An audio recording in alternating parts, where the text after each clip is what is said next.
radio fixed, you've got another thing coming. I'll go I can get it fixed while they're working on my car. Trouble, boss? Trouble? You said it. There goes the third customer I lost this week. All because they think we run a radio shop. Well, you know, maybe they're right. Actually, there's a lot of radio troubleshooting a mechanic can do, Walt. Okay, next radio customer to come in, you get. Hey, what's going on? I thought you worked around here. I do, Tech.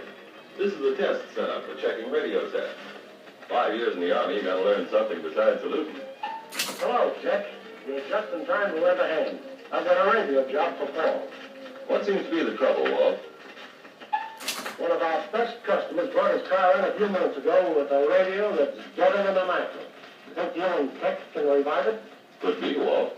You know, checking a dead radio is about like following a road. Every so far, there's a fork in the road. You have to be able to read the signs, or you're not going to get where you want to go. Yeah, sir, that's right. You either find the trouble or you go on to the next intersection, right? That's right, Walt. How soon you find the trouble will, of course, depend on the cause. Let's take a look at this radio, Paul. Right, Tech. Well, right where the car is sitting seems to be a quiet spot. So the ignition key turned to the accessory or the on position, and the radio volume control on. Listen for the vibrator hum. There. Hear that? The vibrator's working okay. Well, what if this, what did you call it, this vibrator hadn't hummed? Well, that would have meant that the trouble was in the vibrator, or in the A-lead, which furnishes power for the set. Why don't you show Walt how easy it is to check that A-lead, Paul? It's easier to get at than the vibrator. Right you are, Tech. First, I'd take the fuse out and inspect it. Even if it looked all right, I'd replace it, because you can't always tell whether it's good or not. And be sure and use a 14-amp fuse. Higher capacity ones can cause a lot of damage to the set. Good point, Tech. Then I'd inspect the fuse holder and remove any corrosion I found on the contacts. Now, after replacing the fuse, I'd make a careful check of the A-lead for damage and make sure that the A-lead was connected tightly to the accessory post of the ignition switch. That A-lead might be connected to the hot post of the fuel gauge, Paul. Well, yeah, but there's a direct wire from the fuel gauge to the accessory terminal of the ignition switch, so it really doesn't make any difference which terminal it's connected to. While I had the A-lead out, I'd examine the end that's connected to the radio to make sure it was clean and making a good contact. And if the A-lead circuit checked out okay, it would mean that the vibrator was at fault, so you'd replace it. And now, let's get back to the radio in this car. Remember, the vibrator on this set works okay, but the set still won't play. Well, what about the antenna? Could that be the trouble? Yes, it could. Wait a minute till I get the antenna off my bench, and we'll check this. Well, here we are. We can make a check in a few seconds by using this antenna we know is okay, in place of the one already on the car. So let's pull out the plug on this old antenna and plug in this one. Tune in a local station, will you, Walt? Vibrator hums, but the radio still doesn't play. Well, the antenna and the circuit are okay. And that means we've got to pull the set out of the car to check the tubes. Let's hook this set into my test setup here. All you need is a fully charged battery, an A-lead, an antenna, and some ground wire. I'll connect this negative lead from the battery to the A-lead socket of the radio, and plug the antenna lead into the antenna socket of the radio.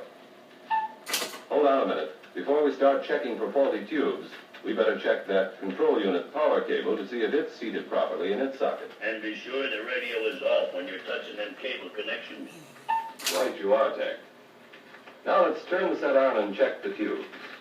First, we look to see if they all light. Or you can feel them. It shouldn't take over a couple of minutes to warm them up. And it isn't a bad idea to wiggle them tubes to make sure they're tight in their sockets. Good point, Tech. If the touch and sight test doesn't turn up the trouble, we start substituting new tubes, one at a time. Well, that one's okay. Let's try this one.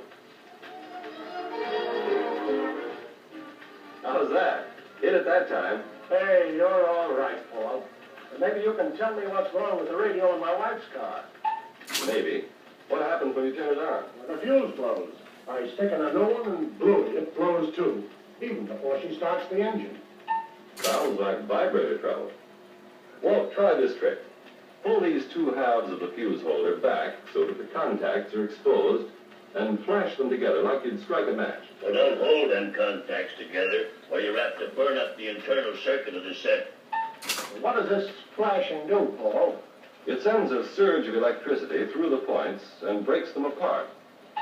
Of course, if this flashing doesn't do the job, you'll have to replace the vibrator. You can't miss the vibrator, Walt. It's the only unit with 4 pins. Paul, what's the story on the vibrator? Well, to start off, the vibrator has a set of vibrating tungsten points, a lot like the points on a generator regulator. When these points vibrate, they change 6-volt direct current to a pulsating current and feed it through the various circuits of the set. But if those points stick together, more than 14 amps will enter the fuse and it'll blow. And they'll keep blowing as long as those points are stuck. What about a case where the fuse blows in, say, a couple hours or maybe even a couple of months apart? Is that caused by the vibrator too? In the majority of cases, yes. A lot of mechanics will blame the generator and the generator regulator for vibrator failures and blown fuses. We'd better set them straight, Paul. Right, Tech. Actually, there's only about 1 chance in 1,000 that the generator or generator regulator will cause radio trouble. So don't go playing with that regulator, thinking you're going to cure radio trouble. And here's another thing that you want to remember, Paul. If you have to send a radio out for service, give the radio service station a good description of how the set acts. This will save time and give your radio customers quicker service. Right, Walt. Suppose we put this radio back in the car, and I'll show you some of the things to watch to make sure you get the best reception out of the set. Proper installation and adjustment of a radio will go a long ways toward ensuring good reception. Now, here are a few things to watch. Check to make sure these antenna mounting screws are tight and make a good electrical connection. Right, my boy. A good ground for the antenna is mighty important if you want good reception. Good point, Tech. And speaking of good reception, make sure the antenna lead is as far up in the cowl as possible, away from other wire.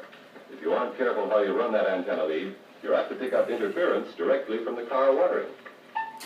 Now, plug the A lead securely into the radio. And make sure that there's a 14-amp fuse in the fuse holder. Good point. And now, the other end of the A lead is connected to the accessory post to the ignition switch.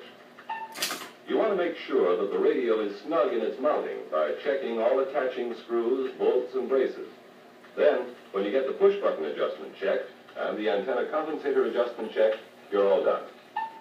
Say, when you get this job buttoned up, how about checking the set in that car over in the corner? The owner said something about it being noisy. Noisy, huh? Sure, I'll take a look at it. Before you start that job, Paul, somebody better turn the record over.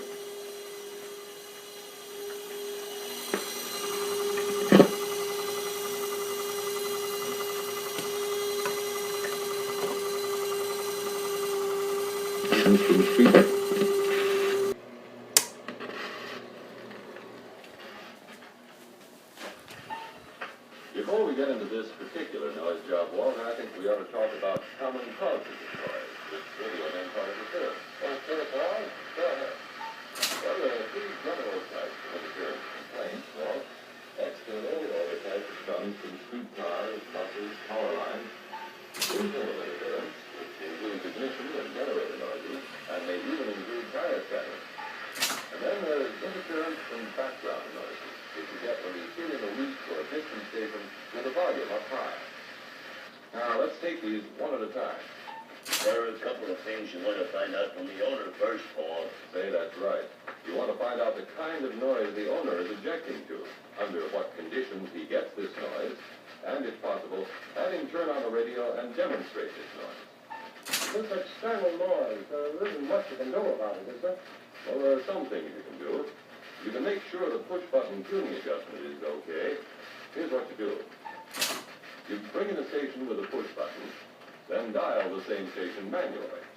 If this manual tuning reduces the interference, you'll have to accurately readjust the push-button until you get the same clear reception. If a customer still believes the noise is in the set itself, you can take a ride with him into a different locality and check the variations in interference.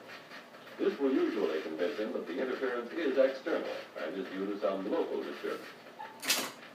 Now let's take a look at the set in this car. 8-tube set. Start her up and turn on the radio, will you, Walt? Good. Now listen. Hear that? Now turn off the ignition, Walt. Noise is gone, isn't it? You know what it was? Sounded like the generator. Right on the head, Walt. And there are several things you might do to eliminate this generator interference. In the first place, check to make sure that the generator condenser is in place and that both the condenser attaching screw and the generator A terminal nut are tight. Right, my boy. And if those checks don't turn up the trouble, put on a new condenser. What about the generator itself, Bill? Well, if the new condenser doesn't stop the noise, you'll have to check the generator. That means removing the generator band and inspecting the brushes and commutator. Replace any worn brushes and clean the commutator if necessary. Any abnormal arcing of the brushes means that the brushes aren't seated right. Good point, Ted. The brushes should be sanded so they'll make good contact. I'll take care of this generator noise, Walt, if you want me to. Sure, go ahead. I'll handle it with the customer. Okay. Well, this brings us to ignition interference. Just a minute, I'll show you this condition. How do you like that guy, Walt? He makes his own conditions. Okay, Walt. Start her up again and turn on the radio. You hear that? That's ignition noise. And that means there's ignition trouble somewhere? Right, Walt. Actually, all that I did was loosen the wire at the high-tension terminal of the coil. A loose high-tension wire is probably the most common cause of ignition interference. You can usually correct this type of interference noise by making certain that you have a good electrical connection at the high-tension terminal of the coil, a good connection at the coil and spark plug wire terminals of the distributor cap, and a good connection at each of the spark plugs. And make sure the porcelain on them plugs is clean. You don't want none of your spark jumping down the outside of the plug. Of course, if a quick check of the secondary wiring doesn't uncover the interference, you'll have to check out the complete ignition system to find the trouble. Ever run into tire static, Paul? Oh, that's an off and on condition, Tech. You seldom get tire static on wet days because the static charges that build up in the car and in the tires are discharged to the pavement as fast as they build up. But on dry days, on concrete or blacktop roads, this static will not be discharged as fast and may cause radio interference. You can test for this condition by driving the car at both high and low speeds over a dry blacktop or concrete road. If you get objectionable interference, drive the car down a dirt or gravel road. If the noise disappears, you'll know it was tire static. Whenever you run into this tire static interference, inject some tire static suppression powder into the tires with a special injector. We might mention the background noises you get when you tune in a weak or distant station. You usually get this noise when you turn up the volume in order to pull the station in. Since your radio doesn't know the difference between a weak signal and man-made static, it amplifies both the signal and the static. Actually, there isn't too much you can do about it. Now, Walt, after the interference noises were taken care of, I've checked the tuning of the set. We'll let this set warm up before we make any adjustments, and I'll show you a step-by-step story on that. Okay, Walt, I'll extend the antenna if you'll tune in a station with a manual control around 1200. Remember, this is an 8-tube set, Walt. The tuning is a little different than on a 6-tube set. Right you are, Jack. The 6-tube set has a manual antenna compensator only, while the 8-tube set has a manual and a push-button antenna compensator. Whoa, back up a minute. What's an antenna compensator? An antenna compensator is a unit which makes it possible to adjust the installed set to the antenna. On this 8-tube set, you select the 5 best stations in your area for electric push-button tuning. They must fall within certain kilocycle ranges, of course. And you can find a chart showing this range in the reference book. First, pull off the 5-station push-button covers. These are the 5 buttons in the middle. Now, manually tune in the station near 1200 and push in the number 5 button. Then tune the push button knob to bring the station in clearly, the station you just tuned manually. We picked number 5 button because the electric push button antenna compensation is made with this button pushed in and the station tuned in clearly. And now you're ready to make the antenna compensation adjustment. Right, Paul? Right, Ted. Now I turn the push button antenna compensator to get maximum volume on this station. Then adjust each of the 4 remaining push buttons to the desired station. The instructions for adjusting the 6-tube set are in the reference book. Say, that sure sounds mighty sweet now, Paul. It just goes to show what a good job of tuning can do for a radio set. And that ain't all. It shows that us mechanics can do a good job of radio troubleshooting.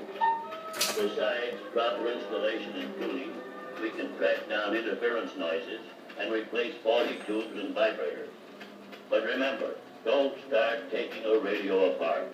That's a job for the radio service station. And now I gotta go. I'll see you next month. So long.